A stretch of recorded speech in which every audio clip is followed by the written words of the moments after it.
Good morning student. आज हम लोग विस्थापन अपक्रिया में देखेंगे कि इलेक्ट्रोकेमिकल सीरीज का प्रयोग कैसे होता है। विस्थापन अपक्रिया के लिए इलेक्ट्रोकेमिकल सीरीज का ज्ञान होना बहुत ही महत्वपूर्ण है, तभी हम पता कर पाएंगे कि कौन सा तत्व किस तत्व को विस्थापित करता है किसी यौगिक से, अन्यथा विस्थापन होगा या नहीं होगा यह विद्युत रासायनिक श्रेणी पर ही निर्भर करता है।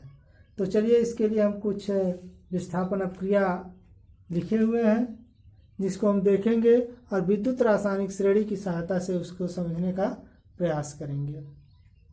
तो विस्थापन अपक्रिया में क्या होता है, एक तत्व दूसरे तत्व का स्थान ले लेता है और उस तत्व को मुक्त कर देता है। तो क्या जो तत्व किसी तत्व का स्थान ले रहा है वह उसको विस्थापित कर पाता है या नहीं, यह जानने के लिए विद्युत रासायनिक श्रेणी का प्रयोग किया गया है। तो सबसे पहले हम उदाहरण देखते हैं। पहला, आयरन और फेरस सल्फेट कॉपर सल्फेट की क्रिया हो रही है। फेरस सल्फेट और कॉपर बन रहा है। तो यहाँ पर आयरन ने कॉपर को विस्थापित कर दिया, कॉपर सल्फेट से कॉपर को विस्थापित कर दिया, निकाल दिया और बना दिया फेरस सल्फेट। तो आयरन कॉपर के स्थान पर आ गया और कॉपर को निकाल दिया।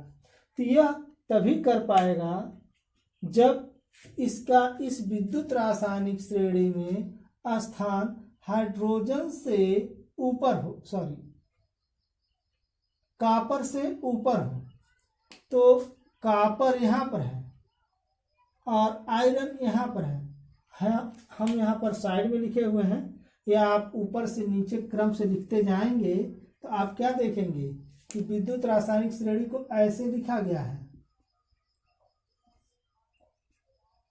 तो अब हम देखेंगे कि कॉपर और आयरन क्या किया जा रहा है। तो कॉपर और आयरन, तो इन दोनों को देखें तो आयरन का स्थान कॉपर से ऊपर है, आयरन का स्थान कॉपर से ऊपर है। तो विद्युत रासायनिक श्रेणी में तो जिस तत्व का स्थान ऊपर होगा वह तत्व उसको विस्थापित कर देता है। तो यहाँ आयरन का स्थान विद्युत रासायनिक श्रेणी में कॉपर से ऊपर है, तो यह कॉपर सल्फेट से कॉपर को निकाल देगा और अपने कॉपर सल्फेट को विस्थापित करके फेरस सल्फेट बनाएगा। उसी प्रकार यहाँ दूसरे में देखेंगे, जिंक Fe को रिमूव कर दे रहा है, हटा दे रहा है, विस्थापित कर दिया और जिंक सल्फेट बनाया, आयरन निकल गया। तो यहाँ पर ये पॉसिबल है कि नहीं। तो जिंक कहाँ है हम ये देखेंगे। तो जिंक हमारा यहाँ पर है और आयरन कहाँ पर है, यहाँ पर है। तो किसका स्थान ऊपर है, जिंक का। तो जिसका स्थान ऊपर रहेगा वो विस्थापित कर देगा अपने नीचे वाले तत्वों को।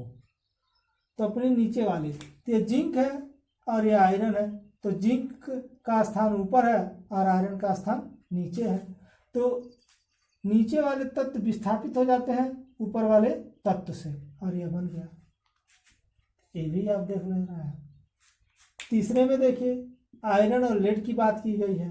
तो ये क्रिया आयरन लेड नाइट्रेट क्रिया करके फेरस नाइट्रेट और लेड बना रहे हैं। तो लेड विस्थापित हो गया, किससे विस्थापित हो गया, आयरन से। तो आयरन लेड को हटा सकता है। तो क्यों हटा दिया, आयरन का स्थान है आप देखें यहाँ पर है और लेड का स्थान यहाँ पर है। तो यह ऊपर से नीचे आएंगे तो पहले पड़ेगा और ये बाद में पड़ेगा। तो यह ऊपर हो गया उससे, तो यह इससे अधिक क्रियाशील हो गया। तो जो जिससे ऊपर होगा उससे अधिक क्रियाशील होगा, इसीलिए वो उसको विस्थापित कर देता है। इसी प्रकार हम इसमें देखेंगे लेड और कॉपर में। तो लेड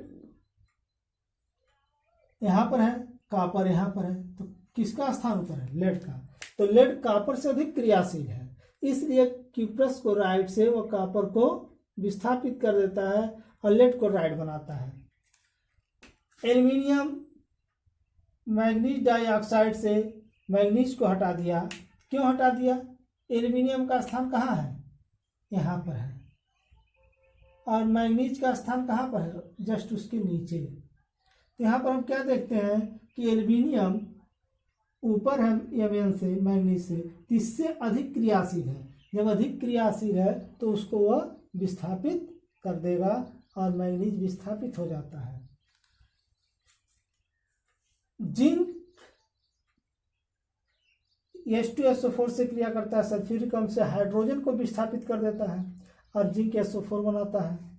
तो यहाँ पर अब देखें जिंक कहाँ पर है और हाइड्रोजन कहाँ पर है। तो जिंक यहाँ पर है और हाइड्रोजन आपका उस लेड के नीचे है, ये है।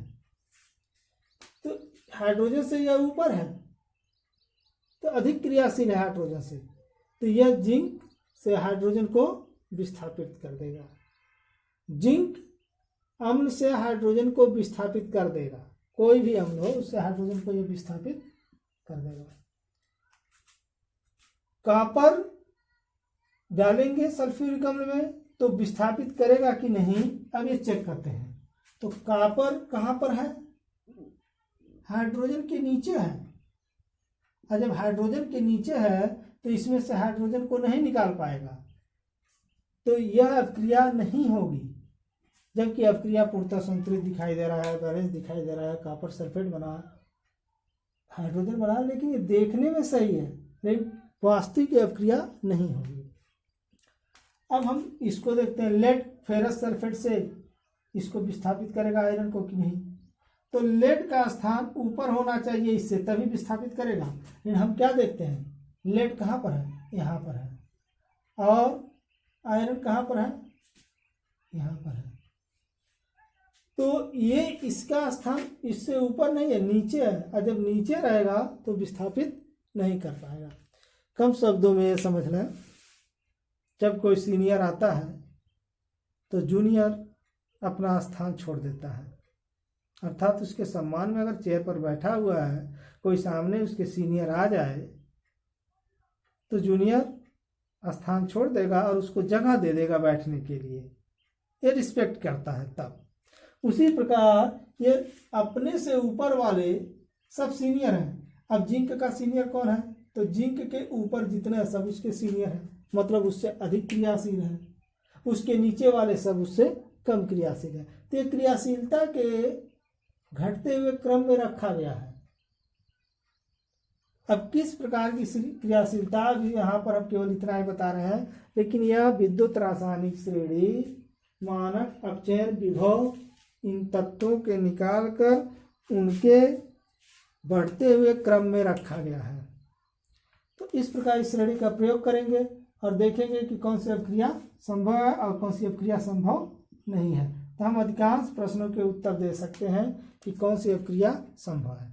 अब इसमें एक क्वेश्चन सामान्य रूप से, कौन से तत्व जिंक, आयरन, कॉपर दे दिया जाए, लेड पूछ दिया जाए, इनमें से कौन हाइड्रोजन से सल्फ्यूरिक अम्ल से हाइड्रोजन को विस्थापित कर देंगे।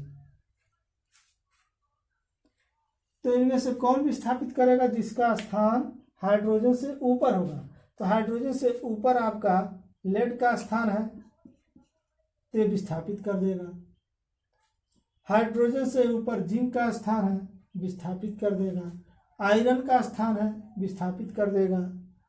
परंतु कॉपर का स्थान नहीं है तो कॉपर से विस्थापित नहीं होगा। तो इसको अभ्यास करेंगे कि कौन से रासायनिक विस्थापन अभिक्रिया में कौन से तत्व किस तत्व को विस्थापित करेंगे और क्यों करेंगे। तो उसका जवाब हम विद्युत रासायनिक श्रेणी से देंगे। इस विद्युत रासायनिक श्रेणी को हम PDF फाइल में सेंड कर देंगे या डिस्क्रिप्शन में डाल देंगे, वहाँ से डाउनलोड कर लेंगे और इसको तैयार कर लेंगे। तैयार नहीं हो पाता है तो इसको तैयार करने की कई विधियां हैं, आसान तरीके हैं, इसके शॉर्ट ट्रिक बनाए गए हैं। इसको हम अगले वीडियो में बताएंगे। तब तक के लिए धन्यवाद।